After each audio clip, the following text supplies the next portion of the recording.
Ako si Rufino, 55 taong gulang, tubong Batangas. Pero halos buong buhay ko'y ginugol ko sa pagmamaniho ng truck at pag-aasikaso ng logistics para sa isang kumpanya. Tahimik akong tao, mas inuuna ang gawa kaysa salita. Pero may isang bagay na laging nakakaantig ng puso ko, ang anak kong si Emilia. 25 taong gulang na siya ngayon. Matalino, mabait at may sense of humor na laging nakapagpatawa ng biglaan. Siya rin ay 6 na buwang buntis at iyon ang una kong apo. Maaga kaming nawala ng asawa't ina. Si Sarah ang una kong misis. 10 taon na nang nakalipas, kinuha siya ng cancer. 15 lang noon si Emilia at ako naman halos gumuho ang mundo. Pero pinilit kong maging matatag para sa kanya. Makalipas ang ilang taon, nakilala ko si Linda, isang masigla at palabirong babae. May anak din siyang si Jessica, kasing edad halos ni Emilia. Inakala kong pangalawang pagkakataon niyon para muling mabuwang pamilya. Nagpakasal kami at sinubukan naming pagsamahin ang dalawang magkaibang mundo. Pero habang lumilipas ang panahon, ramdam kong hindi buo ang pagtanggap ni Linda kay Emilia. Hindi siya garapalang masama pero malamig, mapanlait sa maliit na bagay, postura, pananalita, mga tingin. At unti-unting natuto si Jessica na gayahin ang ina. Madalas tahimik lang si Emilia, ayaw na lang manggulo, pero bilang ama ramdam kong nasasaktan siya. Minsan tinatanong ko siya kung ayos lang ba siya. Lagi niyang sagot, okay lang ako pa. Pero alam ko, nagsisinungaling siya para hindi ako mabahala. Nang umalis siya para mag-aral at makapagtrabaho sa Maynila, gumagaan-gaan ang sitwasyon. Hanggang sa nag-asawa siya at nabuntis. Lagi kaming nagkakausap at tuwang-tuwa ako sa bawat litrato ng tiyan niyang lumalaki. Kaya't pinaghanda ko ang bahay sa Batangas. Nagpalagay ako ng bagong kama sa guest room at bumili ng crib para sa apo. Gusto kong maramdaman niyang tahanan pa rin ito. Isang linggo, kailangan kong pumunta sa Cebu para sa training. Doon ko nalaman mula kay Emilia na uuwi siya para suprisahin ako. Tuwa ang naramdaman ko kahit alam kong wala ako roon. Ang hindi niya alam na paaga ang uwi ko. Pagdating ko ng hating gabi, pagod at pawisan mula sa biyahe, ang bumungad sa akin ay iksi ng hindi ko malilimutan. Si Emilia, nakahiga sa sahig, sa ibabaw ng lumang airbed na halos wala ng hangin. Nakabaluktot siya, pilit tinatakpan ang sarili ng manipis na kumot. Kita sa mukha niya ang pagod at kirot. Parang binuhusan ako ng malamig na tubig. Emilia, mahinahon kong tawag. Nagmulat siya at nang makita ko, napaluha agad. Pa, napaaga ka. Lumapit ako at tinanong kung bakit siya naroon at hindi sa kwarto. Doon siya napayuko. Si Tita Linda po, sabi niya wala na raw bakanting kwarto. Kinuha nila ni Jessica. Sabi pa, sira raw ang sofa kaya dito na lang ako. Ramdam kong nag-init ang dugo ko dahil alam kong kasinungalingan iyon. Ako mismo ang naghanda ng guest room para bago ako umalis, malinis ang kama. Nakatayo ang crib, handang-handa para sa kanya. Pinilit kong kumalma at niyakap ang anak ko. Pasensya ka na anak, hindi ito tama at hindi ko palalampasin ang ginagawa nila. Matapos siyang ipahinga, dumaritso ako sa guest room. Pagbukas ko ng pinto ng guest room, lalo akong nag-init ng ulo. Maayos ang kama, kumot na nakalapat, crib na nakatabi. Wala ni isang gamit doon. Ibig sabihin, malinaw, sinadya ni Linda na itago ito para iparamdam sa anak ko na wala siyang lugar sa bahay ko. Kinabukasan, maagang nagising si Emilia. Nakita ko siyang nagpipilit maghanda ng almusal kahit hirap sa tiyan. Anak, umupo ka lang. Ako na, sabi ko. Pero ngumiti lang siya ng pilit. Ganon siya lagi. Tinitiis lahat para huwag lang makasakit ng damdamin. Nang bumaba si Linda kasama si Jessica, parang walang nangyari. Oh, Rufino, napaaga ka pala. Masigla niyang bati habang nagsasandok ng kape para sa sarili. Ngumiti ako ng tipid pero malamig ang tono ko. Linda, kailangan nating mag-usap. Nakita kong mabilis na sulyapan nilang mag-ina. Umupo ako sa hapag. Bakit pinatulog mo si Emilia sa sahig at bakit mo sinabi sa kanya na wala ng bakanting kwarto? Napakunot ang noo ni Linda, kunwaring nagtataka. Ha?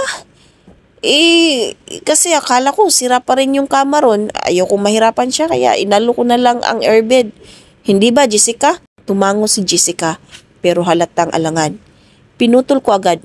Linda, huwag mo na akong bulahin. Ako mismo ang naghanda ng kwarto bago ako umalis. Malinis ang kama, maayos ang crib. Wala kang ibang dahilan kundi ayaw mong maging komportable ang anak ko rito. Tumahimik ang buong mesa. Nakatingin si Emilia sa akin.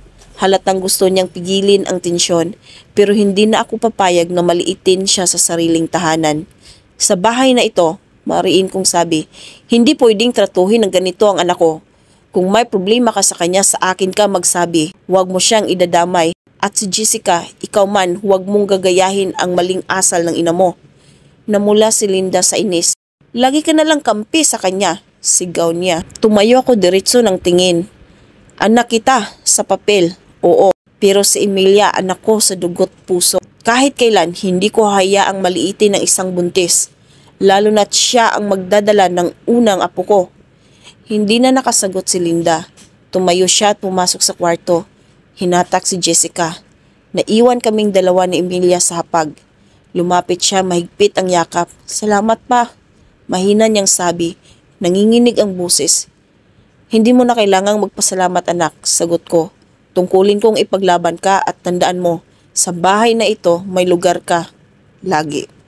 At mula sa araw na iyon, malinaw na sa akin. Kung pipiliin ni Linda na maging malamig at malupit, handa akong pumili rin at unahin ko ang anak ko. Pagkatapos ng insidente sa hapag, lumamig ang buong bahay. Si Linda at si Jessica, bihira na lang lumabas ng kwarto. Kung magsalita man si Linda, laging may himig ng tampo. Pero sa bawat araw na lumilipas, mas ramdam kong nagiging magaan ang loob ni Emilia.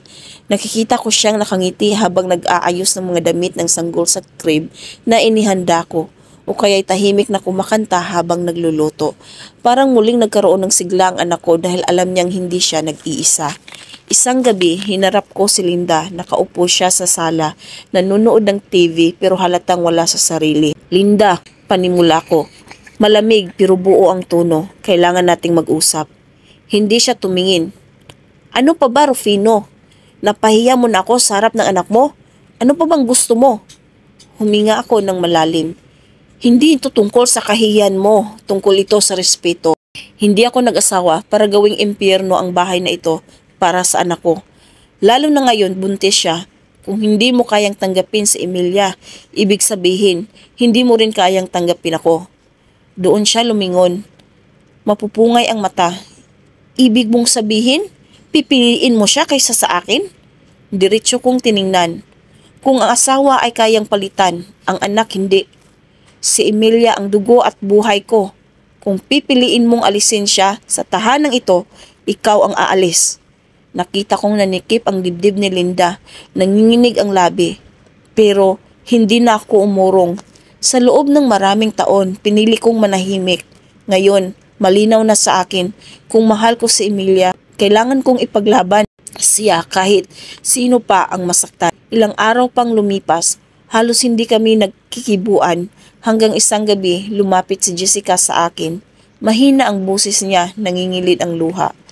Papa Rufino, pasensya na po.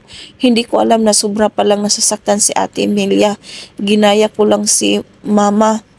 Hinaplos ko ang balikat niya. Jessica, hindi pa huli ang lahat. Kung gusto mong bumawi, ipakita mo sa kapatid mo na pamilya ka niya. At mula noon, unti-unting nagbago ang kilos ni Jessica. Pero si Linda, na nanatiling malamig, laging nakatalikod. Hanggang isang araw, nagdesisyon ako. Tinipon ko silang lahat sa sala. Simula ngayon, mariin kong sabi, gusto kong malinaw ito. Si Emilia at ang apo ko ang prioridad sa bahay na ito. Kung sino man ang hindi makakatanggap, bukas ang pintuan palabas. Hindi ako magdadalawang isip. Tahimik si Linda. Kita ko sa mga mata niya, nasasaktan siya. Pero sa likod ng sakit, may halong galit. Hindi ko alam kung pipiliin niyang magbago o tuluyan kaming sisirain. Pero isa lang ang sigurado ko. Handa akong mawala ang asawa. Basta hindi ang anak ko. At sa gabing iyon, habang tinitigan ko ang anak kong si Emilia na payapang natutulog, hinawakan ko ang tiyan niyang may buhay na tumitibok. Nangako ako sa sarili ko, anuman ang mangyari, hindi na muling mararamdaman ng anak ko na wala siyang lugar sa mundo.